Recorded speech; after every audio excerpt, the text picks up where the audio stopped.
47-এর 15ই অগস্টের স্মরণে জয় হিন্দ। 200 বছরের ব্রিটিশ শাসন থেকে মুক্তির উদযাপন। স্বাধীনতা সংগ্রামীদের স্মরণ, তেরঙ্গার জয় হো। দেশ জুড়ে পালিত হচ্ছে আজ স্বাধীনতা দিবস। লাল কেল্লায় আর কিছুক্ষণ পরেই পতাকা উত্তোলন করবেন প্রধানমন্ত্রী, ভাষণ দেবেন তিনি। তার ভাষণে আজ বিশেষ কি গুরুত্ব পায়, কি বিষয় উঠে আসে, দেশবাসী অপেক্ষায় রয়েছেন। রেড রোডের অনুষ্ঠান হবে আজ রাজ্যে। সেই অনুষ্ঠানে থাকবেন মুখ্যমন্ত্রী। রাজভবনে জাতীয় পতাকাকে সম্মান রাজ্যপালের।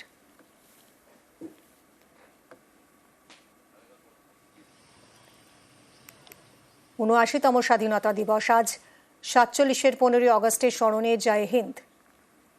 200 বছরের ব্রিটিশ শাসন থেকে মুক্তির উদযাপন। স্বাধীনতা সংগ্রামীদের স্মরণ, তেরঙ্গার জয় হো।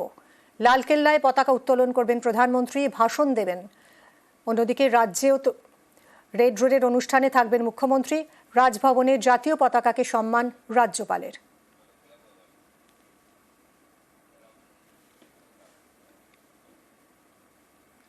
পহেলগাঁওয়ে জঘন্য জঙ্গি হানার জবাব।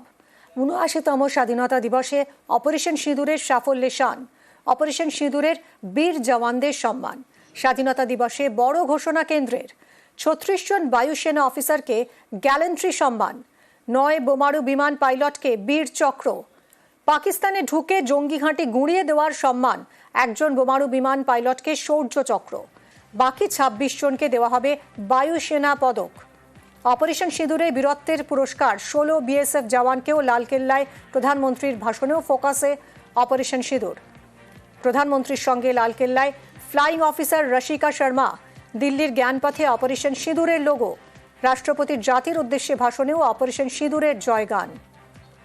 আত্মনির্ভর ভারতের বার্তা দিয়েই সেনার প্রশংসায় পঞ্চমুখ রাষ্ট্রপতি মুর্মু। অপারেশন সিঁদুর সন্ত্রাসের বিরুদ্ধে মানবতার লড়াই বলে বার্তা।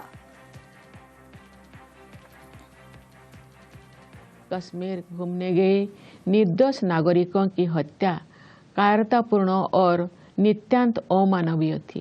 ऑपरेशन सिंदूर ने ये दिखा दिया कि जब राष्ट्र की सुरक्षा का प्रश्न सामने आता है तब हमारे सशस्त्र बल किसी भी स्थिति का सामना करने के लिए पूरी तरह सक्षम सिद्ध होते हैं।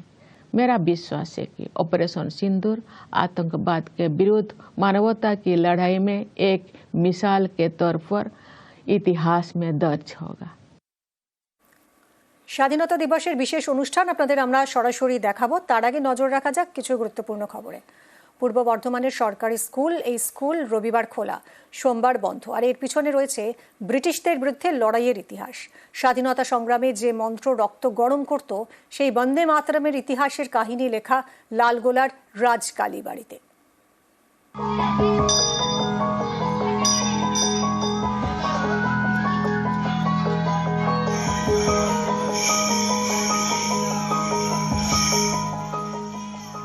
মুর্শিদাবাদের লালগোলায় রাজ কালীবাড়ি, নামে কালীবাড়ি, গায়ে ইতিহাস।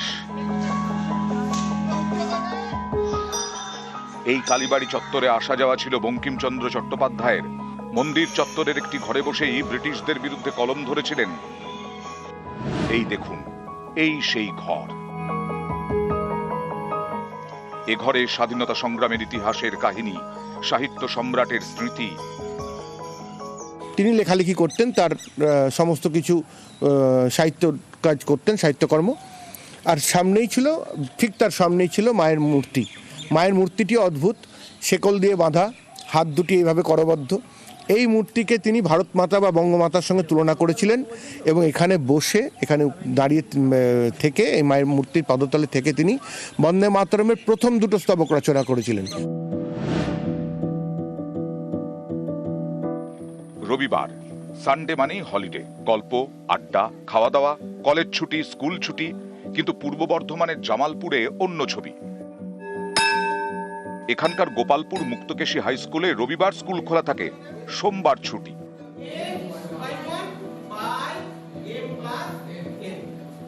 জামালপুরের এই স্কুল তৈরি হয় 100 বছরেরও আগে, 1922-এ। তখন ভারত পরাধীন, ব্রিটিশ শাসন। ব্রিটিশরাই রবিবার ছুটি চালু করে। যেহেতু ব্রিটিশদের নিয়ম, তাই সেই নিয়ম মানেনি গোপালপুর মুক্তকেশী হাই স্কুল। তারা রবিবার স্কুল খোলা রাখে আর ছুটি সোমবার। 100 বছর পরেও সেই নিয়ম বদলায়নি।